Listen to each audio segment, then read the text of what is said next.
Okay guys, ഇത് സാധാരണ എല്ലാ പ്രാവശ്യത്തെയും പോലെ ഗിവ് അവേന്റെ പൈസ അല്ല. ഇത് എന്ന് വെച്ചൊരു കാര്യമുണ്ട്. നമ്മൾ 2 ദിവസം മുന്നേ ഒരു ഗിവ് അവേ കൊടുത്തിരുന്നു. അപ്പം അതിന്റെ താഴെ കമന്റിൽ വന്നിട്ട് ഒരു വന്നിട്ട് മോനെ ആ പൈസ എനിക്ക് തരുമോ, ഒരു സർജറി ചെയ്യാൻ എനിക്ക് വേറെ വഴിയില്ലാത്തതുകൊണ്ട് അങ്ങനെയൊക്കെ പറഞ്ഞൊരു കമന്റ് ഇട്ടു. അപ്പൊ അത് കണ്ടപ്പോൾ ഞാൻ ഒരുപാട് ആഗ്രഹിച്ചൊരു കാര്യമാണ്, ആ ഗിവ് അവേ എങ്ങനെയെങ്കിലും ആ ഇത്താക്ക് കിട്ടണേന്ന് ഞാൻ കുറെ ആഗ്രഹിച്ചതാണ്. പക്ഷെ അത് നടന്നില്ല. 2 ദിവസം മുന്നേ നമ്മള് ഗിവ് അവേന്റെ വിന്നേഴ്സിനെ സെലക്ട് ചെയ്ത് വിന്നേഴ്സിന് പൈസ കൊടുത്തു. കാരണം വെച്ചാൽ നമുക്ക് ഗിവ് അവേന്റെ റൂൾസ് ഒന്നും തെറ്റിക്കാൻ പറ്റില്ല. റാൻഡം ആയിട്ട് കമന്റ് പിക്കറുമായി ആരാണോ സെലക്ട് ആവുന്നത് അവർക്ക് മാത്രമേ നമുക്ക് പൈസ കൊടുക്കാൻ പറ്റൂ.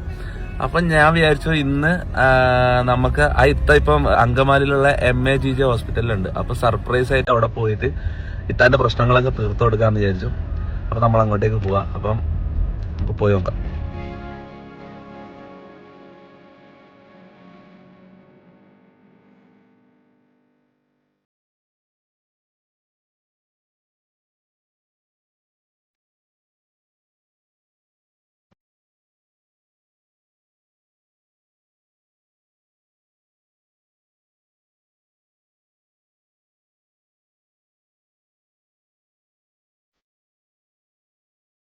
കുറച്ച് അധികം നേരം ഇരുന്ന് സംസാരിച്ചു.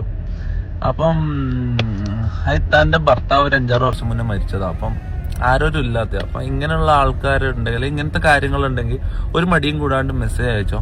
വെറുതെ കമന്റ് ഒന്നും ഇടാൻ നിൽക്കണ്ട, നേരെ മെസ്സേജ് അയച്ചോ.